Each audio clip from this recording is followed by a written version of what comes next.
हमारे अपने जवान पठानकोट की अगर बात करें तो वहां पर आतंकी हमले की वजह से 7 जवान शहीद हो चुके हैं। ताजा जानकारी के मुताबिक पठानकोट में सेना और एयरफोर्स और एनएसजी का यह संयुक्त ऑपरेशन लगातार तीसरे दिन भी इस वक्त चल रहा है। अब तक 5 आतंकियों को मार गिराया गया है, जबकि हमारे अपने 7 जाबाज इस मुठभेड़ में शहीद हो चुके हैं। फिलहाल एयरफोर्स स्टेशन पर गहन तलाशी अभियान चल रहा है।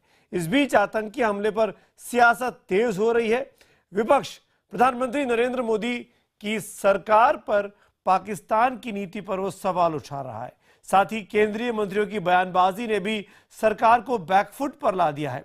हालांकि वित्त मंत्री अरुण जेटली का दावा है कि सरहद पार से आए आतंकियों को जिंदा दबोचने के चक्कर में ऑपरेशन थोड़ा लंबा खिंच गया। इस बीच केंद्र सरकार ने भी सख्त रुख अपनाते हुए पाकिस्तान के साथ होने वाली बातचीत के मद्देनजर कड़ा रवैया अपनाया है। 72 घंटे का अल्टीमेटम दिया है पाकिस्तान को कि वो बताए कि इस मामले पर पाकिस्तान की सरकार आतंकवाद को रोकने के लिए क्या कदम उठाने जा रही है।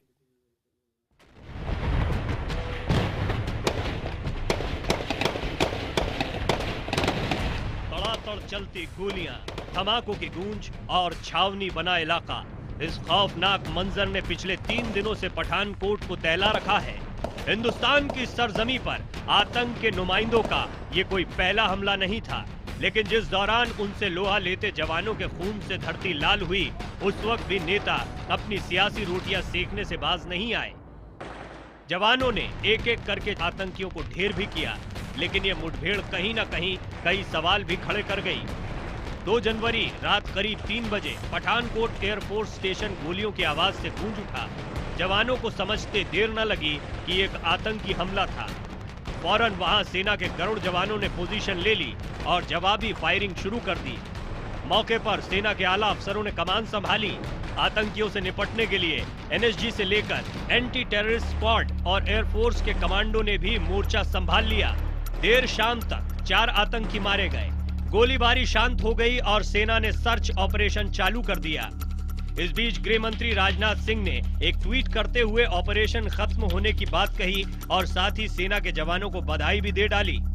उन्होंने ट्वीट किया कि देश को अपने बहादुर सुरक्षा बलों पर गर्व है, जो ऐसे मौकों पर हमेशा डटकर सामना करते हैं। पठानकोट के सफल ऑपरेशन पर मैं उन्हें सलाम करता हूं। लेकिन गृह मंत्री ने सुरक्षा बलों को भले ही सलाम किया हो, आतंकी तब भी बेस के अंदर मौजूद थे। ऑपरेशन पठानकोट खत्म नहीं हुआ था। इस दौरान सेना का सर्च ऑपरेशन जारी था। सुरक्षा बल ही अंधेरे में नहीं थे, बल्कि सरकार के वरिष्ठ मंत्री भी अपनी पीठ थपथपाने के चक्कर में जल्दबाजी कर बैठे। इन दावों की हवा रविवार को निकल गई। रविवार को गोलियों और बम धमाकों की आवाज ने इस दावे की धज्जियां उड़ा दी। सेना की ओर से दोबारा 1-2 आतंकियों को देखे जाने की खबर आई और ऑपरेशन फिर चालू हो गया। रात होने पर सेना ने अपनी कार्रवाई रोक दी, लेकिन सोमवार को दोबारा आतंकियों की तलाश शुरू हुई। सुरक्षा बलों के मुताबिक ये आतंकी ज्यादा से ज्यादा तबाही मचाने के इरादे से आए थे, लेकिन पहले से अलर्ट होने की वजह से आतंकियों का प्लान फेल हो गया। खुद गृह मंत्री राजनाथ सिंह ने कहा कि अगर इंटेलिजेंस इनपुट न होता तो हमले में और ज्यादा नुकसान उठाना पड़ सकता था।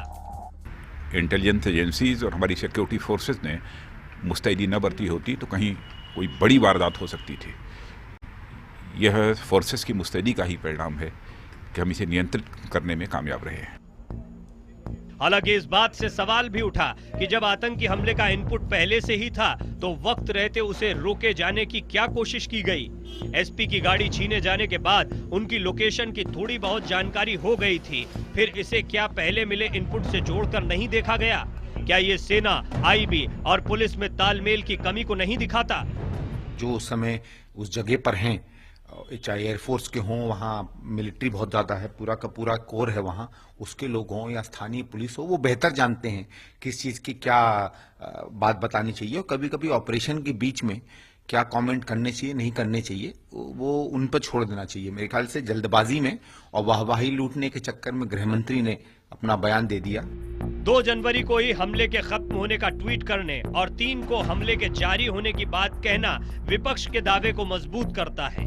वहीं हमले में 7 जवानों के मारे जाने के बाद भी गृह मंत्री कह रहे हैं कि इनपुट की वजह से नुकसान कम हुआ है। इस हमले के बाद पाकिस्तान को लेकर भारत की विदेश नीति पर विपक्ष के साथ साथ बीजेपी के वरिष्ठ नेता ने भी सवाल उठाए हैं। भारत और पाकिस्तान के साथ बातचीत करके आप क्या हासिल करना चाहते हैं? आप समझते हैं कि कश्मीर का मुद्दा सुलझ जाएगा? आप समझते हैं कि सरकरी का मुद्दा सुलझ जाएगा, सियाचिन का मुद्दा सुलझ जाएगा, व्यापार का मुद्दा सुलझ जाएगा?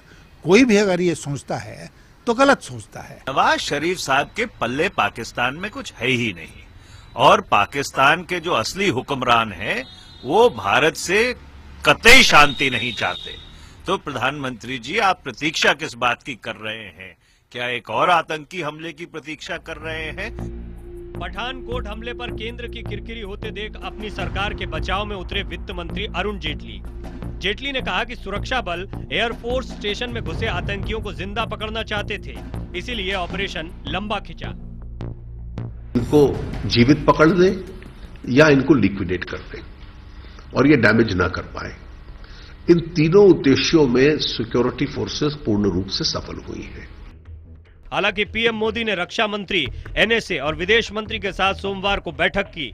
सूत्रों के मुताबिक भारत आज पठानकोट हमले पर पाकिस्तान से बात करेगा और 72 घंटे के अंदर जैश-ए मोहम्मद पर कार्रवाई करने की मांग करेगा।